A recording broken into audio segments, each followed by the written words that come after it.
Assalamualaikum warahmatullahi wabarakatuh. Perkenalkan, nama saya Yudita Riana Agustin, NIM H02200078. Di sini saya akan mempresentasikan hasil proposal penelitian saya yang berjudul Efektivitas Biochar Tempurung Kelapa dan Pupuk Hayati Biotu terhadap ketersediaan fosfor dan produktivitas kedelai hitam pada tanah pasir pantai. Untuk masalah sendiri, pada tanah pasir pantai memiliki kemampuan tanah yang rendah dalam mengikat air dan hara. Kemudian, tanah pasir pantai memiliki kesuburan yang rendah. Hal ini disebabkan adanya faktor pembatas, yaitu sifat biofisik tanah dan sifat fisikokimia tanah berpasir.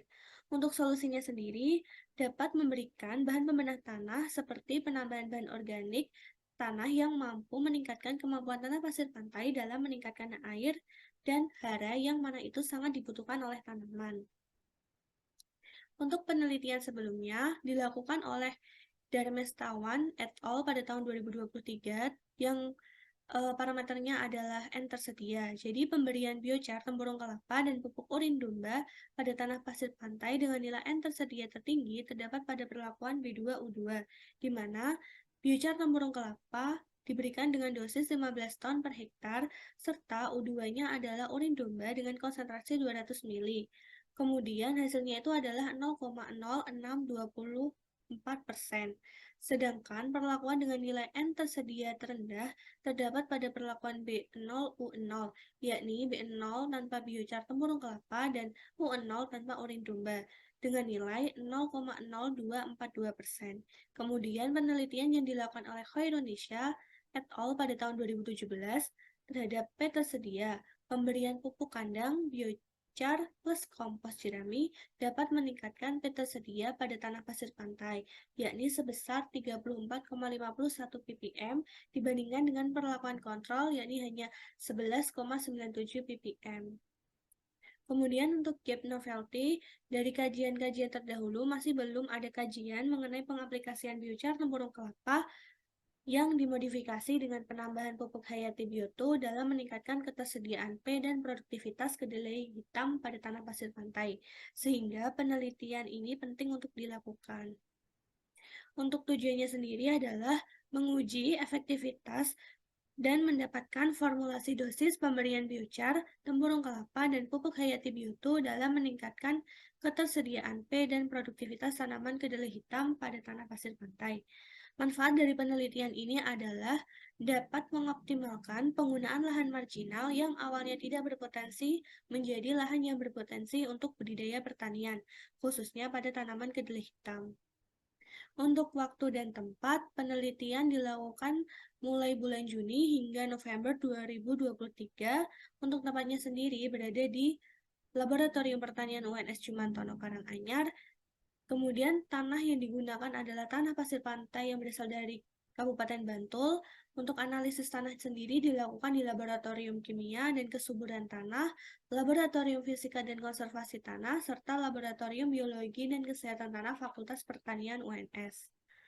Untuk alat pada penelitian ini antara lain ada sekop dan cangkul dengan tujuan penggunaan untuk meratakan tanah saat menjemur tanah, kemudian ada pot untuk tempat budidaya sendiri, kemudian ada ayakan untuk menyaring tanah yang telah dikering anginkan, lalu ada pH meter, flakon untuk mengukur pH. Kemudian terdapat beberapa alat lagi untuk analisis dari parameter yang akan diamati. Dapat dilihat pada tabel. Selanjutnya adalah bahan yang digunakan pada penelitian. Yang pertama itu ada benih kedelai hitam, yakni tanaman yang diamati pertumbuhannya. Kemudian ada tanah pasir pantai, dengan tujuan yaitu tanah yang diamati sifat-sifatnya. Kemudian ada akar tanaman kedelai hitam, lalu ada aquades, KCl, larutan buffer yang digunakan untuk mengukur pH tanah. Dan bahan-bahan lainnya seperti bahan kimia lainnya yang digunakan untuk analisis parameter lainnya dapat dilihat pada tabel. Kemudian tata laksana penelitian. Jadi penelitian ini diawali dengan penyiapan alat dan bahan, lalu memasuki tahap penanaman. Kemudian setelah penanaman ada pemeliharaan, lalu ada pengukuran vegetasi maksimal, kemudian setelah itu ada pemanenan, lalu ada analisis laboratorium, lalu ada analisis hasil laboratorium, kemudian penulisan laporan. Kemudian rancangan penelitian pada penelitian ini adalah Melakukan percobaan POT di rumah kaca dengan rancangan acak kelompok lengkap, yaitu RAKL, dan rancangan perlakuan faktorial. Masing-masing kombinasi perlakuan diulang sebanyak 3 kali, sehingga terdapat 36 POT percobaan.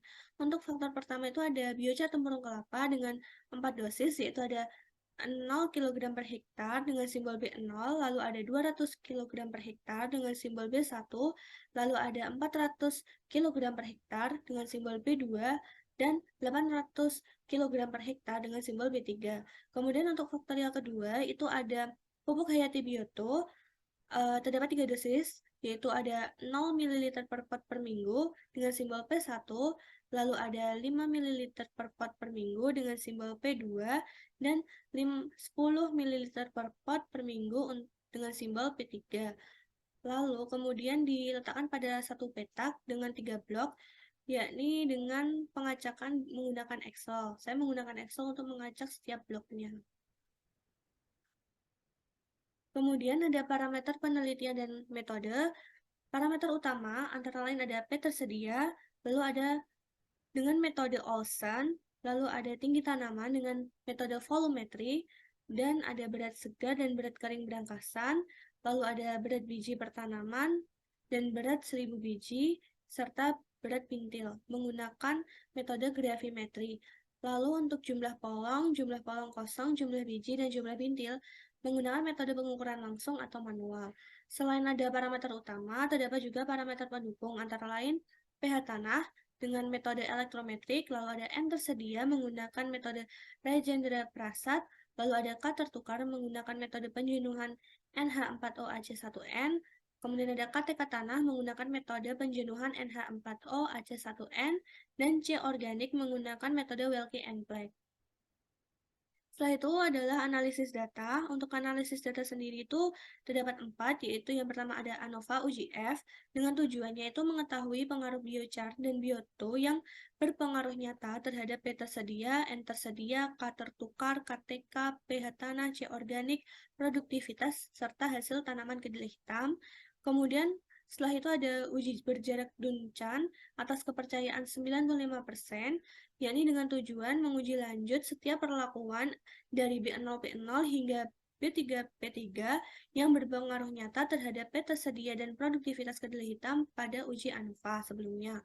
Lalu ada uji korelasi, yaitu mengetahui hubungan antar variabel terikat, yakni antara P tersedia, pH tanah, N tersedia, K tertukar, KTK, C organik, produktivitas, serta hasil tanaman kedelai hitam. Setelah itu ada uji regresi, yaitu mengetahui dosis yang tepat dari penambahan biochar dan pupuk bioto dalam meningkatkan ketersediaan P serta produktivitas kedelai hitam. Berikut jadwal penelitian, yakni dimulai dari bulan 6 pada tahun 2023 hingga bulan 2 yaitu Februari pada tahun 2024. Setelah itu ada anggaran biaya penelitian. Untuk anggaran biaya penelitian ini menghabiskan sekitar Rp10.115.000. Untuk rinciannya dapat dilihat pada tabel. Berikut referensi yang saya gunakan untuk menyusun PPT. Sekian dari presentasi yang dapat saya sampaikan. Apabila ada salahnya, mohon dimaafkan. Wassalamualaikum warahmatullahi wabarakatuh.